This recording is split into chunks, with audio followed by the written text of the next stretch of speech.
ہم سب دوڑ رہے ہیں پیسوں کے پیچھے، رتبے کے پیچھے، بڑی کامیابیوں کے پیچھے، لیکن اس بھاگ دوڑ میں ہم ایک لفظ بھول گئے ہیں جو کائنات کا سب سے قیمتی تحفہ ہے۔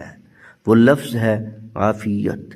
ہمیں لگتا ہے عافیت صرف خیریت کا نام ہے، نہیں، جسم میں بیماری نہ ہونا عافیت ہے، دل میں کسی کا بغض نہ ہونا عافیت ہے، رزق میں حرام کا دخل نہ ہونا عافیت ہے، اور سب سے بڑھ کر ایمان کا سلامت رہنا عافیت ہے۔ نبی مکرم صلی اللہ علیہ وسلم نے فرمایا، اللہ سے عافیت مانگو، کیونکہ ایمان کے بعد عافیت سے بڑی کوئی نعمت نہیں ہے۔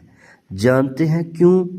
کیونکہ آپ کے پاس سب کچھ ہو، پرسکون نہ ہو تو سب زیرو ہے۔